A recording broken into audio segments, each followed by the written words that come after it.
मित्रों नमो नमः। पिछले वीडियो में हम लोग गुण संधि के आद गुणः उपदेशेऽनुनासिकीत् उरण्रपरः आदि सूत्रों का अध्ययन किए। अब आज हम लोग इसी गुण संधि के आगे लोपः साकल्यस्य इस सूत्र का अध्ययन करेंगे। मित्रों, क्रमशः इस व्याकरण का अध्ययन करने के लिए आगे साहित्य की, दर्शन की भी वीडियो हम बनाएंगे। क्रमशः चैप्टर वाइज इसका अध्ययन करने के लिए आप लोग हमारे चैनल से जुड़े रहिए। आइए अब हम लोग चलते हैं लोपः साकल्यस्य की तरफ। यह सूत्र क्या कहता है, यह देखिए। इस सूत्र का जो अर्थ है, कहता है अश प्रत्याहार परे होने पर अवर्ण पूर्व वाले पदांत यकार वकार का विकल्प करके लोप हो जाता है। अब यह तो परिभाषा हुई, आइए हम लोग अब इसको ऐसे समझते हैं। कहता है कि भाई दो ही पद होते हैं, एक पूर्व में होता है, एक पर में होता है। अब पर वाले पद में कहते हैं कि अस प्रत्याहार का अस प्रत्याहार होना चाहिए। इस अस प्रत्याहार के पहले पूर्व में य और व होना चाहिए, य और वह। और ये दोनों य और व कैसे होने चाहिए, पदांत होने चाहिए। यह दोनों पदांत होने चाहिए और इनके पूर्व में अवर्ण होना चाहिए। यह अवर्ण होना चाहिए इसके पूर्व में। तब इस य और व का, इस पदांत य और व का विकल्प से लोप होगा, विकल्प से लोप। फिर से एक बार ध्यान दे लीजिएगा। कहते हैं पर में अस प्रत्याहार हो, अर्थात अस प्रत्याहार परे होने पर जिसके पूर्व में अवर्ण हो, ऐसे पदांत य और व का विकल्प से लोप होता है। यह विकल्प से लोप इसलिए होता है मित्रों, क्योंकि यह लोपः साकल्यस्य जो सूत्र है, यह साकल्याचार्य मुनि के मत में है, जो पाणिनि से पूर्व व्याकरण के एक महान आचार्य हो चुके हैं। इनके मत में होता है, पाणिनि के मत में नहीं होता। हमें दोनों आचार्य प्रमाण है, अतः विकल्प से हम लोप करेंगे। अब हम लोग यहां पर उदाहरण देखेंगे। एक उदाहरण को हम लोग यहां पर लेते हैं, देखते हैं। पहला उदाहरण है हरे धन ई। हरे धन ई। अब इसको अलग अलग करके देख लेते हैं। हर र में से ए निकाल देते हैं, ए धन ई। अब आप लोग बताइए यहां पर कौन सा संधि प्राप्त हो रहा है, कौन सा सूत्र लगेगा, एक बार सोच लीजिए। तो यहां पर जब हम लोग सोचकर देखते हैं तो मिलता है हमें एचो यवायावह, यह सूत्र यहां पर लग रहा है, क्योंकि यहां पर एच है, इसके परे क्या है, अच है, इसलिए हमें यहां पर अयादि संधि प्राप्त हो रही है। इसलिए हमें यहां पर अयादि संधि प्राप्त हो रही है। अब इस एचो यवायावह सूत्र को हम लगा देंगे। एचो यवायावह सूत्र से क्या हमें प्राप्त हो जाएगा, हर ए का क्या हो जाएगा, अय, अय हो गया, धन ई, ये प्राप्त हुआ। यह किस सूत्र से हुआ, एचो यवायावह। अब क्या है, यहां पर अब जाकर के लोपः साकल्यस्य काम करेगा। अब यह लोपः साकल्यस्य क्या कर रहा है, यह देखिए।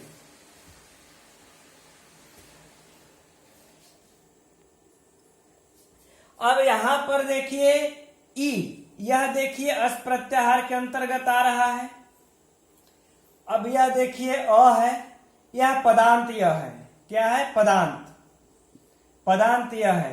क्यों है, क्योंकि जो हरे जो शब्द है यह संबोधन,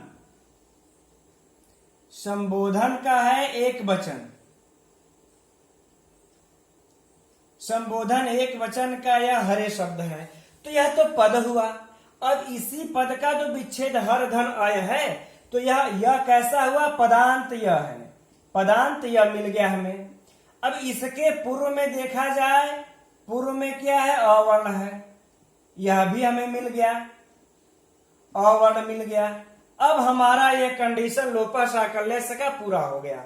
यह यही कहता है कि पर में अस प्रत्याहार हो, यहां पर अवर्ण पूर्व में हो, तत्पश्चात पदांत यह हो या फिर वह हो, तो यह पदांत यह मिल गया। अब यह विकल्प से क्या करेगा, विकल्प से यह लोप कर देगा। अब जब यह विकल्प से लोप कर रहा है तो क्या मिल जाएगा हमें, हर अ धन ई, लोप के पक्ष में, लोप होने पर।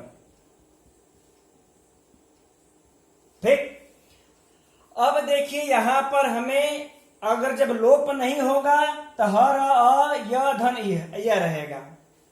लोप नहीं होने पर क्या प्राप्त होगा हमें,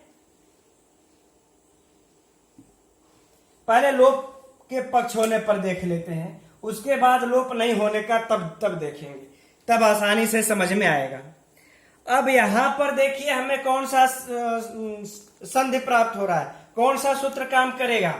अब यहां पर अ के बाद ई आया है, यहां पर अ है, यहां पर ई आया है, तो यहां पर कौन सा सूत्र काम कर रहा है, अब हमें यहां पर गुण संधि प्राप्त हो रही है।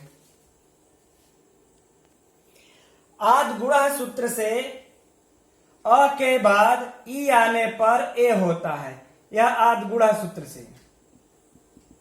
अब हमें यह गुण संधि प्राप्त हो रही थी, लेकिन अब यह गुण संधि होगी या नहीं होगी, इसके लिए एक सूत्र आता है पूर्वत्रा सिद्धम।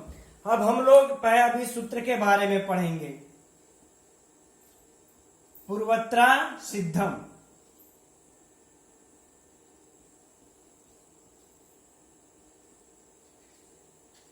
यह सूत्र देखिए क्या कहता है, यह सूत्र यह कहता है कि 7.25 अध्यायों के प्रति त्रिपादी सूत्र सिद्ध होते हैं, और त्रिपादी सूत्रों में भी पूर्व शास्त्र के प्रति पर शास्त्र सिद्ध होता है। अब इसको हम लोग ऐसे समझते हैं, यह सूत्र देखिए अधिकार सूत्र है, यह सूत्र अधिकार सूत्र है। अब इस सूत्र को समझने के लिए आइए हम लोग पहले वहां चलते हैं। जैसा कि हम लोग कहते हैं पाणिनि में 8 अध्याय होते हैं, 1, 2, 3, 4, 5, 6, 7 और 8 अध्याय। इस 8 अध्यायों में प्रत्येक पाद में 1, 2, 3, 4 सूत्र, 4 जो है कि क्या होते हैं, 4 पाद हैं। अब यह 4 जो पाद हैं तो इसी तरह से इसमें भी है, तीसरे में भी है, चौथे, पांचवें, छठवें और 7वें में भी है। अब 8वें में भी 4 पाद होंगे, 1, 2, 3, 4। लेकिन आपको यह 1, 2, 3, 4, 5, 6, 7 और 8वें में यह 1 पाद तक, यानी 7.25 अध्याय, 7.25 अध्याय, जिसको कि हम सपादी बोलते हैं। क्या बोलते हैं, सपादी। अब हम जब 7 अध्याय के तक के चारों पाद यानी 7 चौक 28 और यह 1 पाद 8वें का 1 पाद निकाल दिए, तब हमें बचा कितना, यह 3 पाद बचते हैं। यह 3 पाद को हम क्या बोलते हैं, त्रिपादी।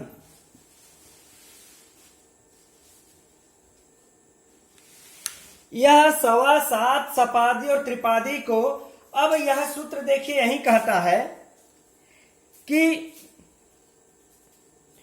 वैसे तो देखिए ये अधिकार सूत्र है, इसका अपना कोई परिभाषा होता नहीं है।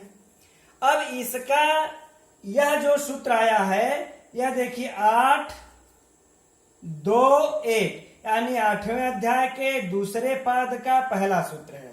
और यह सूत्र यहां से जब इसका अधिकार चलता है और फिर यह जो अष्टाध्यायी का जो अंतिम सूत्र है, अंतिम सूत्र कौन है, अ। इसके यहां तक यह आता है, यह यहां तक यह सूत्र यह आता है, पूरा शुरू से लेकर के अंत तक। यह कौन सा है? 8 4 67 का ये जो अ सूत्र है, यह पूरा 8 2 1 से चल करके 8 4 67 तक जाता है, यानी तीनों पाद में इसका अधिकार जाता है।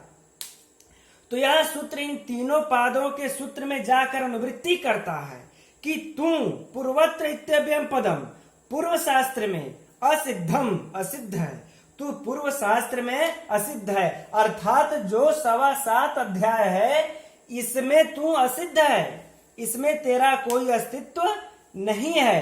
अर्थात पूर्व की दृष्टि में, इस 7.25 की दृष्टि में तुम्हारे जितने त्रिपादी में सूत्र आते हैं, इन सूत्रों का कोई भी अस्तित्व नहीं है।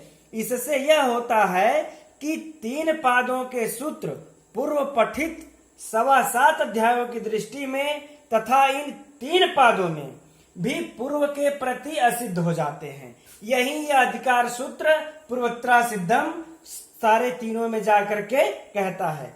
अब इसको एक बार हम फिर ऐसे समझ लेते हैं, यदि नहीं समझ में आया हो तो। कहने का तात्पर्य यह है कि जो 7.25 अध्याय है, फिर से देख लीजिएगा, 7.25 जो अध्याय है, यह जो सूत्र होंगे, यानी जो सपादी जिसको हम लोग बोलते हैं, 7.25 अध्याय अर्थात सपादी, 7.25 अध्याय जो सपादी हैं, यह त्रिपादी में जितने भी सूत्र आते हैं, त्रिपादी अर्थात जो 8वें के अध्याय के दूसरे तीसरे चौथे पाद में जो सूत्र बोले गए हैं, इसके किए गए कार्य को यह नहीं मानता है। यह कहता है आपने कोई कार्य नहीं किया, अर्थात इसके प्रति त्रिपादी के जितने सारे सूत्र हैं वह असिद्ध होते हैं। यदि यह त्रिपादी का कार्य यह त्रिपादी में जितने भी सूत्र कार्य कर देंगे, उसको वह मानेगा ही नहीं, उसका कोई अस्तित्व ही नहीं मानता। अब ध्यान दीजिएगा कि यह जो लोपः साकल्यस्य जो सूत्र है, हमने कह दिया कि 8 2 1, यानी यह किसका सूत्र है? त्रिपादी का सूत्र है। यह त्रिपादी का सूत्र है, और इसी त्रिपादी के सूत्र से ही यहाँ पर यह का लोप हुआ है। यह जो यह का लोप होकर के यह बचा है, इस त्रिपादी का ही सूत्र है। अब यहाँ पर अब थोड़ा इसको साफ कर लेते हैं हम लोग।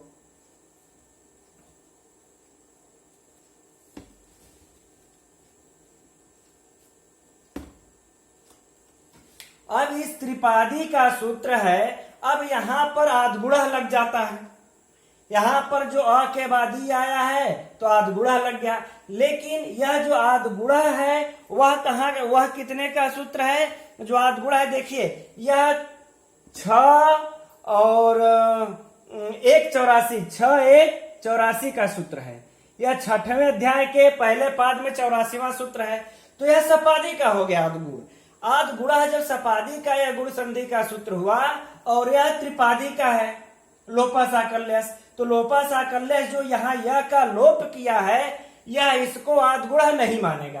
कहेगा आपने लोप किया, हमको तो दिखता ही नहीं, हम तो मानकर चल रहे हैं अभी भी यहाँ पर यह विद्यमान है, यहाँ पर यह का यह लोप मानेगा ही नहीं। यह हम लोग कह चुके हैं कि लोपः साकल्यस्य के कार्य को यह नहीं मानेगा। इसलिए यहाँ पर जो हम लोग आधगुणा से गुण संधि जो हमको अ पर ई पर प्राप्त हो रहा था, इसको जब यह बीच में यह मानेगा ही, यहाँ पर यह इसको भी दिख रहा है यह है बीच में, तो यहाँ पर गुण संधि प्राप्त ही नहीं होगी। और जब गुण संधि यहाँ पर जब प्राप्त नहीं होगी तो यह फिर क्या करेगा? यहाँ पर संधि नहीं होगी, प्रकृति भाव हो जाएगा, ह र अ र में आकर के मिल जाएगा ह र फिर ई। इस प्रकार से यह सिद्ध हो गया, क्योंकि यहाँ पर यह दिख रहा है, वह मान ही नहीं रहा है कि यह का लोप हुआ है, क्योंकि यह त्रिपादी के कार्य को वह सपादी नहीं मानता है। अब यह लोप होने पर हुआ, और जब लोप नहीं होगा तो क्या होगा? फिर से देख लीजिए, ह र अ य धन ई। अब यह क्या होगा? लोप नहीं होने पर, लोप नहीं होने पर, लोप नहीं होने पर क्या होगा? ह अ आकर के र में मिल जाएगा र, फिर य धन ई। अब य में आकर के ई मिल जाएगा, क्या हो जाएगा, ह र ई। यह दो रूप सिद्ध हो जाते, एक हरई और एक हर ई। यह दो रूप सिद्धे होते हैं। इसी प्रकार से एक और उदाहरण मिलता है, विष्णु धन ई। यहां पर भी देखिए, हम लोग जब इसको अलग अलग हम लोग करेंगे तो विष्णु ओ धन ई। अब यहां पर एचो अवायावा सूत्र से एचो यवायावा सूत्र से क्या होगा, अयादि संधि प्राप्त थी, तो एचो यवायावा इस सूत्र से क्या होगा, ओ को अवादेश,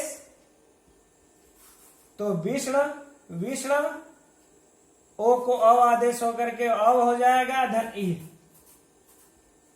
ठीक। अब यहां पर भी अब हमें क्या होगा, लोपा साकल्य से।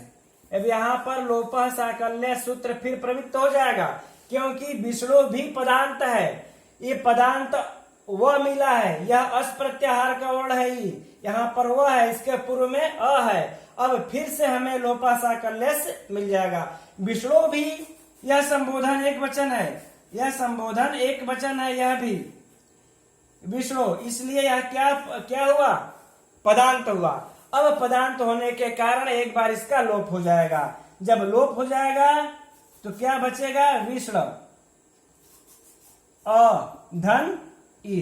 अब यहां पर फिर से एक बार आद गुण हमें लगेगा, आद गुण लगेगा, गुण संधि प्राप्त है, लेकिन उसे यह आद गुण लोपा साकल्य के कार्य को नहीं मानेगा, अतः उसको यहाँ पर वह दिखाई दे रहा है। और जब यदि बीच में यहाँ पर वह है तो यहाँ पर तो गुण संधि हो नहीं सकती, इसलिए यह प्रकृति भाव होकर के विष्णु और आकर के ड़ में मिल जाएगा विष्णु, फिर ई। इसी प्रकार से अब आगे लोप जब नहीं होगा, यह लोप होने पर था, लोप होने पर, अब जब लोप नहीं होगा तब क्या हो जाएगा, विष्णु अवधन ई। जब लोप नहीं होगा तब क्या होगा, अ आकर के मिल जाएगा इसमें विष्णु व विष्णु धन ई आकर के वह पे लग जाएगा विष्णवी। इस प्रकार से इसके दो रूप सिद्ध हो, एक विष्णवी एक विष्णु ई।